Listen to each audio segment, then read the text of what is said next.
I'm Ang Yong Kwan.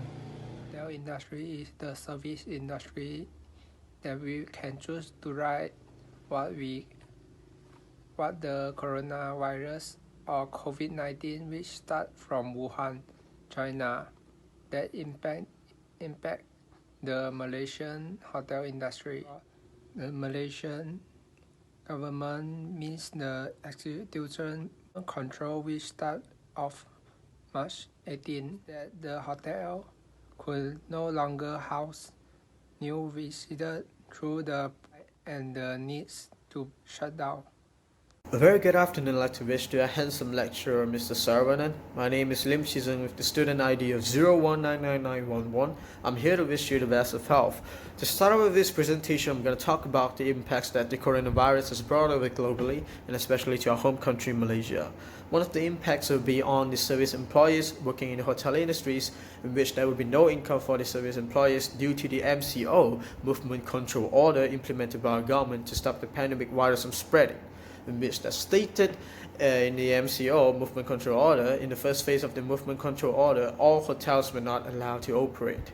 So it caused companies being shut down temporarily just to avoid paying wages to their employees, and also permanently. Definitely, unemployment rate in Malaysia has been rising all over the past few months due to the aforementioned issues. And also, if new owners were about to buy companies that were being shut down, mostly they wouldn't get workers who worked previously for the previous companies, as they would get a lot of chances getting new applicants in the market because of the coronavirus. A lot of people were trying their best to get new jobs, to get themselves jobs to fund for living. So there will be no benefits such as bonuses, overtime payment, insurance, and business trips, definitely.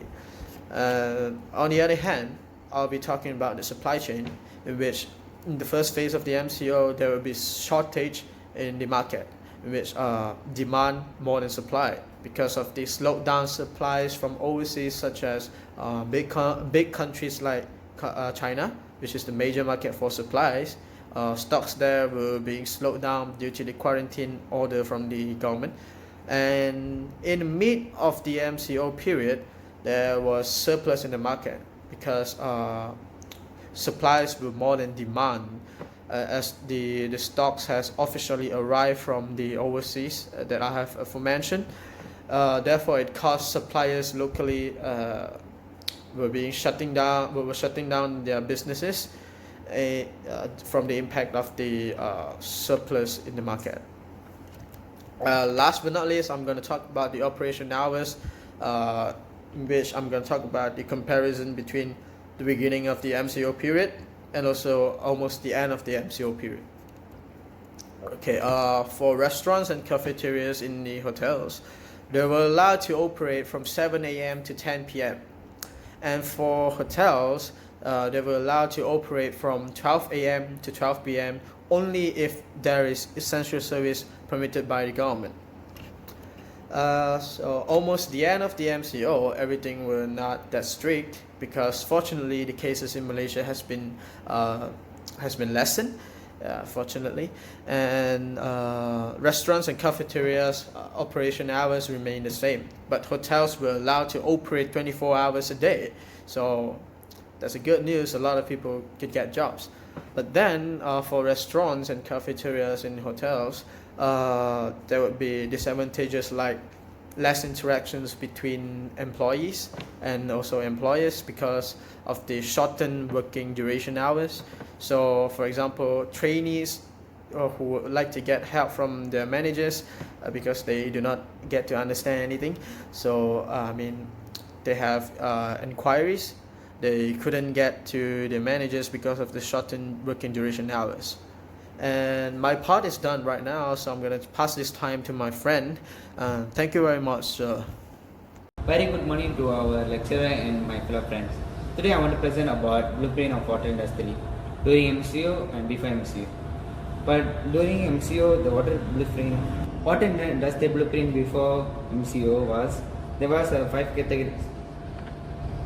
There were 7 categories: props and physical evidence, customer action, visible contact employee action, invisible contact employee action, support process, customer induced, support process, customer independent, and management process. In props and physical evidence, there was ads, website, hotel exterior parking, card for bags and employee dress, tax paperwork and lobby key, elevators, halfway rooms, card for bags and employee dress. In customer action, make reservation, arrive hotel, give bag to bell person, check in, go to room, receive bags. In section 3, there was a grid and take bags, register guests, and deliver bags. In section 4, make reservation for guests, take bags to room. In section 5, process reservation, process registration. In step 7, support process, database of the rooms and prices. In section 7, process affected during MCO, the blueprint was changed. Blueprint change on the visible contact employee action. Take customer temperature, gather information about customer. After that, use sanitizer. That's all.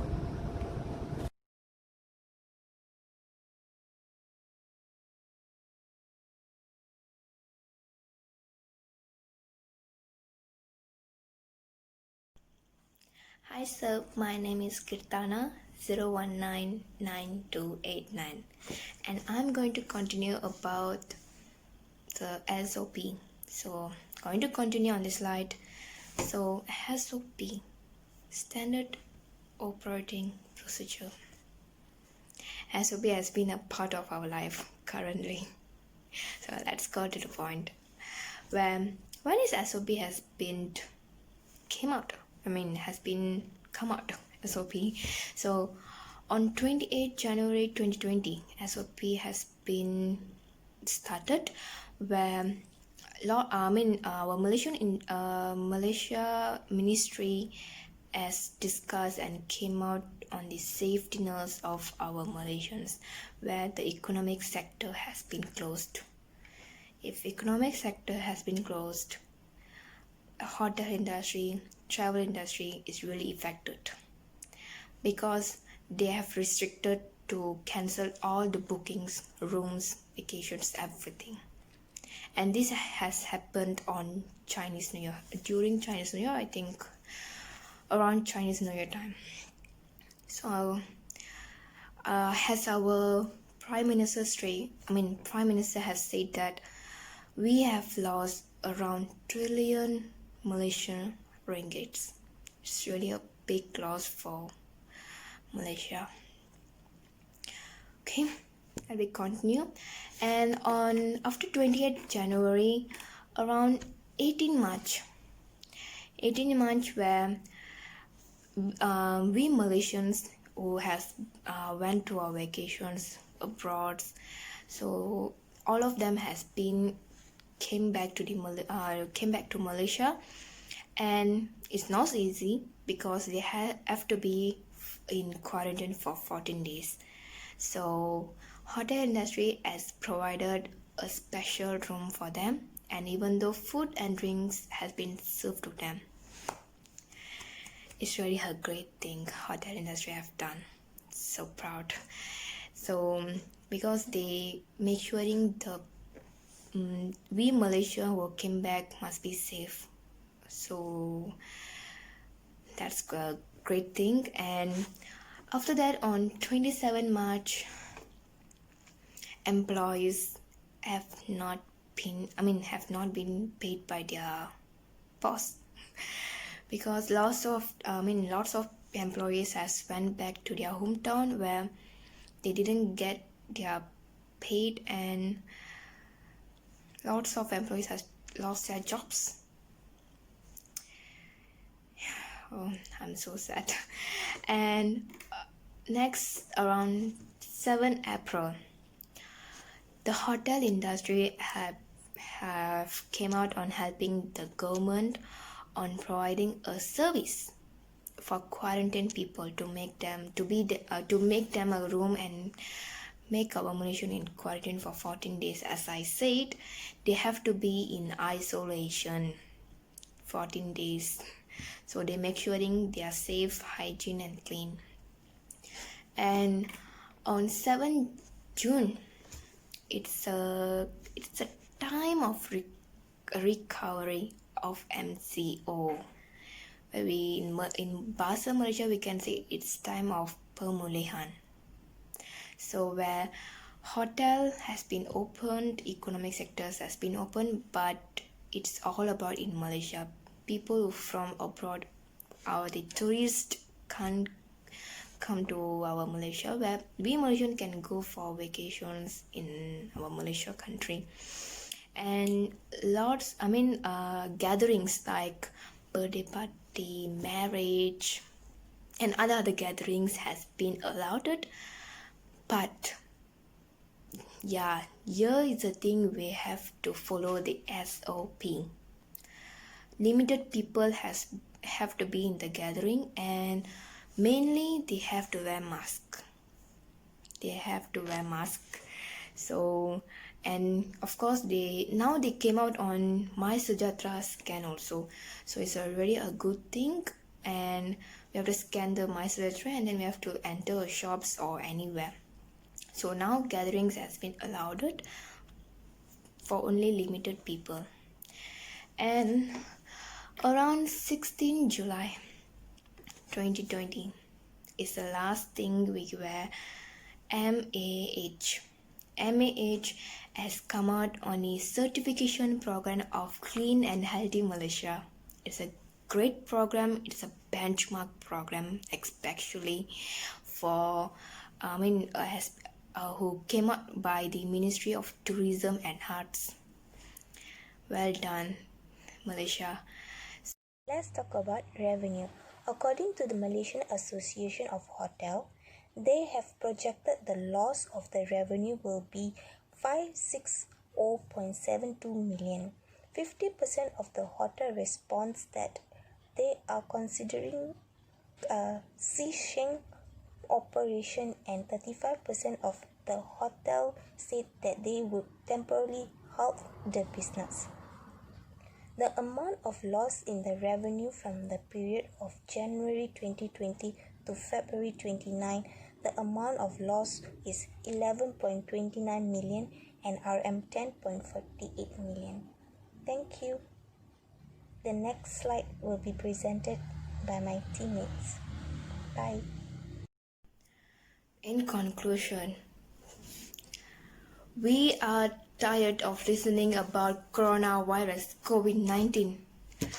But we have to know that COVID-19 is not a long-lasting thing. It's just a temporarily. It's just a cloud. We can say that it's a passing cloud. It will recover soon. We have to be strong and we have to fight for our Malaysia.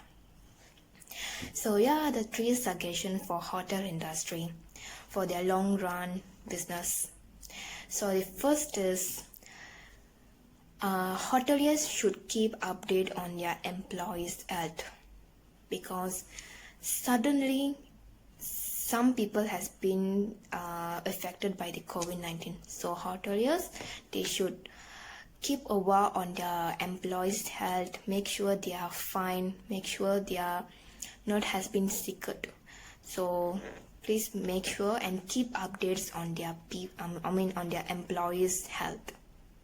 So the second suggestion is be aware of the latest news which given by our Prime Minister and our Ministry of Health, because in the latest they have our Prime Minister has came out on giving package of pre-hardened for hotel industry, lots of industry for our economic sector. So here is a chance for you, for all of the hoteliers, and to grab help from the government. So on the third suggestion is, this is the time, this is the perfect time for them to check all the area units and to make sure the hotel is in a safe zone. Where some hotels, they don't have chance on doing a renovation, they don't have chance on seeing the safetiness of the hotel, but this is a chance. If you have any renovation, you can do a renovation. And I'm saying the safetiness of the hotel is where the balcony, a room balcony, has to be checked, especially the elevators. So these are some examples for hoteliers to check on their hotel safetiness areas.